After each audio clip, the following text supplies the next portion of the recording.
Hi, welcome. This sleep story is a little different today. We're doing something new here on this channel.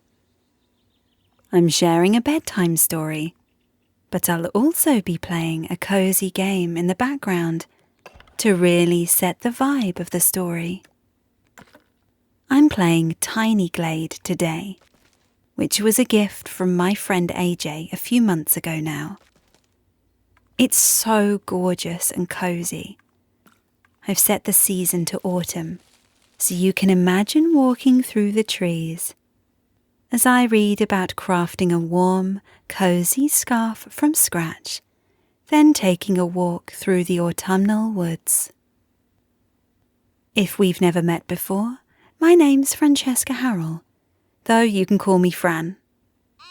I'm a British storyteller, and I read cozy, whimsical, low-stakes stories to help you sleep. I'm so happy that I get to read you to sleep today. How are you doing? By the way, it's okay if you don't fall asleep right away. My hope is that you'll at least feel more relaxed after listening to this story, and that it gets you a little closer to feeling ready for sleep. Make sure you have a drink of water before you settle down to rest, and watch me build a quaint little cottage as I read The Scarf in the Woods.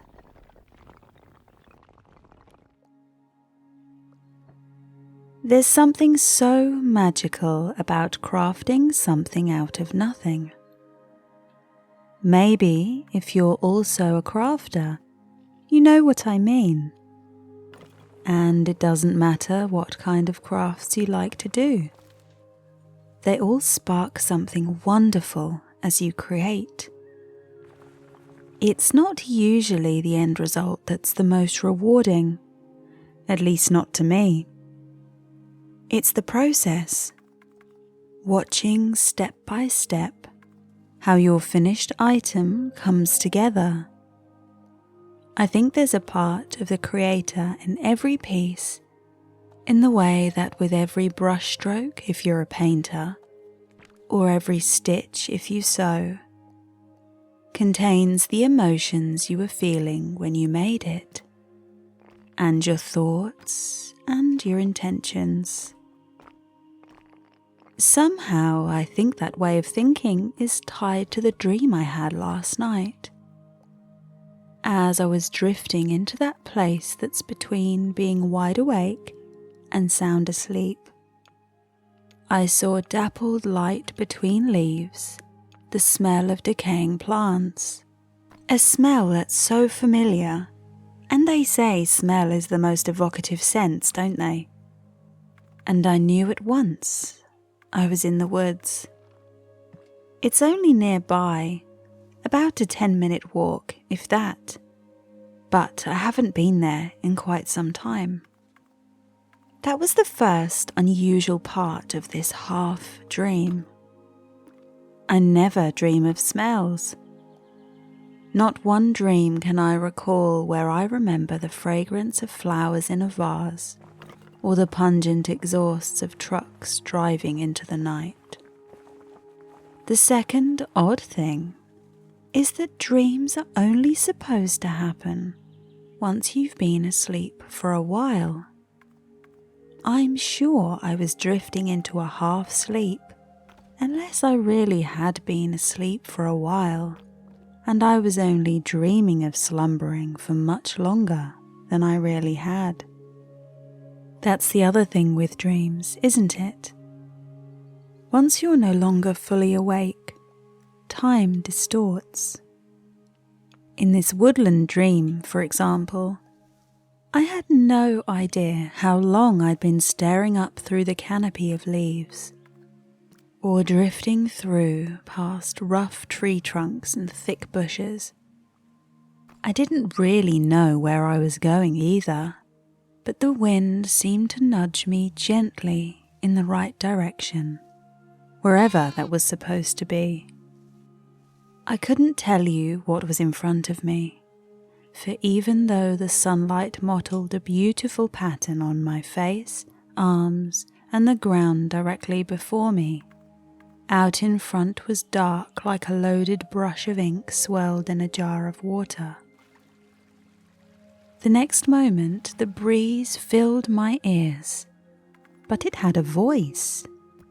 It was a warm, welcoming sound, and felt oddly familiar, although even now I can't place it. And that voice had a message. Make a scarf, take the woodland path. I woke gently, feeling better rested than I have in quite some time. Now over my morning coffee, with the roasted scent twirling in the steam rising from my mug, I decide to spend my day selecting the perfect yarn for a warm, cozy scarf. I don't need to be anywhere other than here, so I have no need to dress in anything but my most cozy, comfy clothes. Today, that's my favourite chunky grey jumper, jeans and fluffy socks. I'm a serial crafter, but by far my biggest stash of supplies is my yarn collection. Pulling open the heavy oak drawers to my rustic craft cabinet, I set my eyes on one of the best, most comforting sights in my books. Yarns of all hues and textures, stacked neatly next to each other. Big plush skeins of thickest alpaca wool and tiny odds and ends of leftover cotton. Speckled yarns, tweeds and faux fur, from the darkest jewel tones to pastels like candy floss. Running my fingers over the tops of the bundles of wools, cottons and acrylics, I feel their textures change from rough to fluffy, feathery to tightly spun. Some have never even left their little paper sleeves. The mingling smells of sheep's fleece and clean linen transport me to the hushed aisles of my favourite craft shop, and I consider myself so lucky to have a slice of that comfort at home. Right in the corner, I spy a generous bundle of thick, soft yarn the colour of beech leaves. Grabbing it with both hands, I know this is what I'll use to make my scarf today. Heading to the living room with my case full of crochet supplies and another hot cup of coffee, I get to work. I opt to make up my own scarf pattern today. Sometimes it's therapeutic to just go with the flow, make up the pattern as I feel, and just see what the end result looks and feels like. Crumble jumps up next to me and circles a couple of times before settling down in his favourite spot. I find the tail end of the yarn, give it a gentle tug, knot the end and give myself enough yarn to begin working. Taking a thick metal hook, I carefully loop the yarn around the hooked end and begin the magical process of producing my scarf. Getting the correct tension is an important part of crochet, but it becomes second nature after several projects. Learning how to hold your fingers just so, and placing the yarn taut while you work with the hook, is a simple act that focuses your mind unconsciously. As I form the first row of stitches, my hands find the familiar rhythm of balancing the thread, pulling yarn from the skein, and weaving it around my hook as I pull yarn over, loop the head of the hook through the little hoops, and create a piece of thick fabric that grows with every stitch I place. I continue pushing the hook through, looping the yarn and pulling back to create a new coil, over and over, like meditating, not rushing, not deliberating longer than needed. I weave for a while, holding the thin strand of loops up in front of me when I feel the scarf is about the right width. Taking a gulp of coffee before it gets cold and readjusting the yarn in my supporting hand, I begin the long process of creating my scarf's length. It takes me a couple of hours of work back and forth, building row after row of simple stitches, so my scarf begins to take shape. Humming a tune to myself here and there, crocheting this little project feels like a dose of feel-good medicine that I didn't realize I needed. Watching the repeating pattern appear gradually with every row of stitches, feeling the slightly rough texture of fibers in the thread between my fingertips. Slowly, I feel my muscles loosen, the tension in my shoulders ease, and my heart slow right down. I consider how fortunate I am to hear the gentle patter of rain on the window now, accompanying the slow, low purr of Crumble as my yarn hypnotizes him through his half-open eyes. Every now and then, I stand up to hold out my scarf in front of me, checking the length and deciding to go for a few rows longer each time, until I'm finally satisfied. By the time it's long enough to wrap around my neck twice with plenty of excess, it's sunny outside again. The golden glow through the window filters through the chunky, lacy pattern of my new garment, reminding me of the speckled sunlight through the dream leaves of the woods last night. The hours slipped by quickly, but the effect of this creative therapy leaves me relaxed, serene, and more grateful than ever to have those woods so close to home.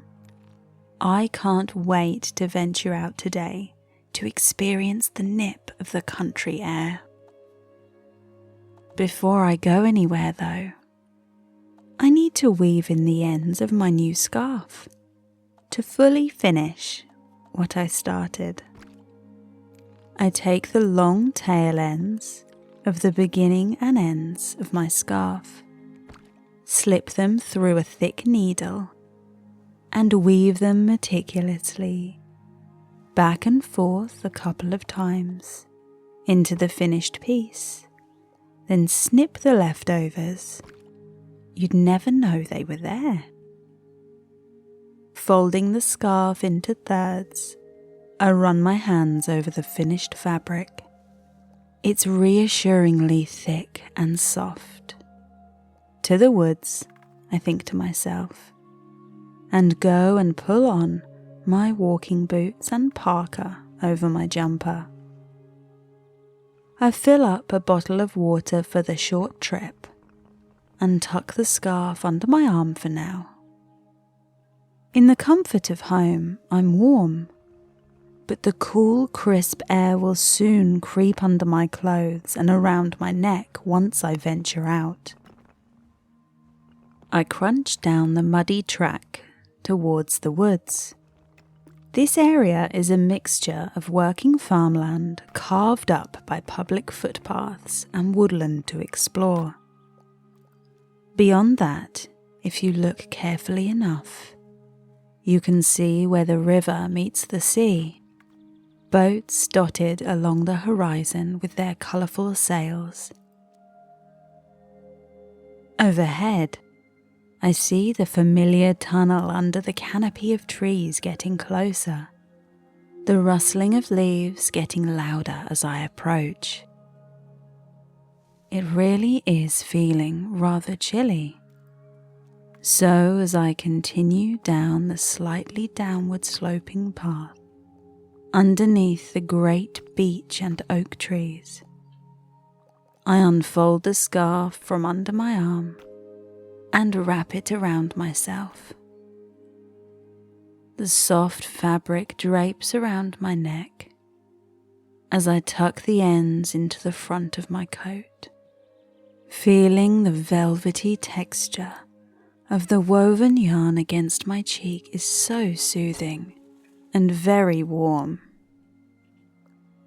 A great whoosh of air sweeps through the trees, coaxing a song from the leaves on the bushes and trees, the boughs creaking a rhythm. It feels like magic. I continue my walk through the woods, the sunlight dappling the ground as it finds its way through the gaps in the foliage overhead. Blue tits and blackbirds chirping to their friends in nearby branches. Insects humming every now and then as they pass me on their way to their next flower. With every crunchy step deeper into the woods, I feel more grounded, more relaxed than I have in weeks. Inhaling the scent of soil and decaying leaves, exhaling stress and tension. I pass by fallen logs blanketed by ivy and covered with ears of unusual fungi that look like they could be staircases for tiny woodland beings, as if by some will of the woods themselves. A shaft of sunlight beams down through a gap in the trees above, shining its golden light onto a rustic bench just a little way ahead. I've been this way many times, yet never spotted a seat before. And it could be new, installed after the last time I visited, yet it looks weathered by time and seasons. I haven't been walking for very long, but it does look ever so inviting. Approaching the bench, I see that it's been carved roughly from logs. It still has its bark attached in several places, with noticeable rings in the wood. I slow to a halt and sit down, noticing that the timber actually appears to be smooth to the touch. The sun still shines from above down onto my face, warming my cheeks and nose.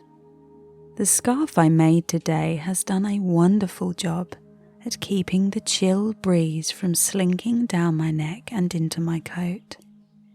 Sitting back, I shut my eyes for just a few moments, the sun's rays warming my eyelids as I pull the scarf up to my face and take a deep breath in. The loose memories of last night's dream echo in my mind again. After all, that's the reason I'm here today. Who was that message from? My subconscious? Probably. But clearly, whoever or whatever it was knew exactly what I needed to do today. Simple pleasures are often the best, aren't they? All I did today was wake up, make a scarf, and go for a walk. In reality, that's not the most exciting day. But being in the moment and expecting nothing more made me truly appreciate how wonderful those slow moments can be. Like now, for example, I'm sitting on an old bench, surrounded by trees, wildlife, and a gentle breeze. Yet it feels like magic, My scarf, made with love and intention, protects me from the cold as I absorb all that wonderful natural medicine that the woods have to offer. I'm warm and relaxed and right where I need to be. My eyelids become heavier and the weight of my body sags against the back of the bench as I get more comfortable. Bathed in a gentle glow of sunlight, I settle down amongst nature, safe in this little clearing, feeling as though some unknown force is watching over me, and I gradually drift off to sleep.